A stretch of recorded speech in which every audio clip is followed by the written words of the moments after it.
आपसे कि मान लिया जाए कि आपसे रैपिड क्वेश्चन शुरू होता है, तो वैसी स्थिति में वो कहाँ से प्रश्न इनिशिएट कर सकते हैं?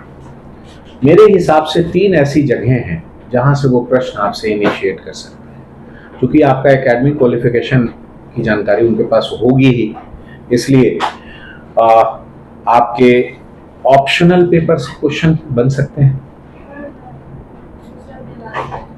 प्रश्न बना सकते हैं। आपके ग्रेजुएशन के पेपर से प्रश्न बना सकते हैं। यदि दोनों में कोई बहुत डिफरेंसेस है, मान लिया जाए कि कोई आईआईटी से इंजीनियर है और इसके बाद वो यहाँ पर सिविल सर्विस एग्जामिनेशन का इंटरव्यू दे रहा है, तो उससे रिलेटेड कुछ प्रश्न पूछे जा सकते हैं कि भाई आप क्यों आ रहे हैं, कैसे आइएगा, क्या फायदा होगा, कैसे आप लोगों से ज्यादा बेहतर कर पाएंगे, अपने इस ज्ञान का क्या उपयोग कर पाएंगे। तो इस टाइप के प्रश्न हो सकते हैं। किसी का कोई गैप है बहुत ज्यादा 12, 14, 15 साल का, तो उससे रिलेटेड प्रश्न हो सकते हैं।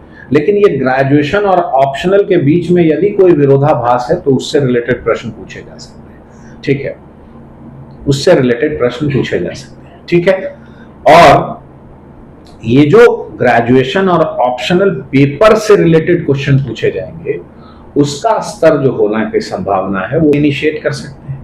तीसरा टॉपिक है बहुत इंपॉर्टेंट, और वो है करंट अफेयर्स। करंट अफेयर्स बहुत इंपॉर्टेंट है। ठीक है, करंट अफेयर्स के भी 3 एस्पेक्ट हैं।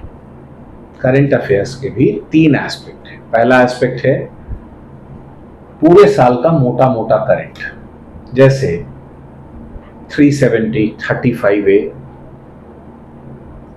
वन नेशन वन इलेक्शन, महिला आरक्षण bill, India that is Bharat, UAPA, NRC, UCC, Waqf board, आरक्षण से रिलेटेड मुद्दे, जातीय गणना से रिलेटेड मुद्दे, मणिपुर संकट उपस्फा,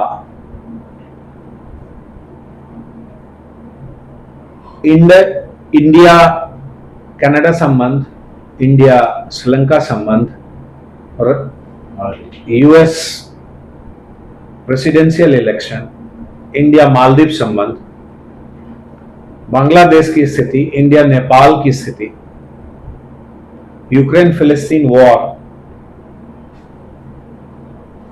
लेबनान, हिजबुल्लाह, सारा चीज, जितनी भी सारी चीजें हैं वो सब इससे रिलेटेड। फिर यूक्रेन रशिया वार। ठीक है, इसी टाइप के मोटे मोटे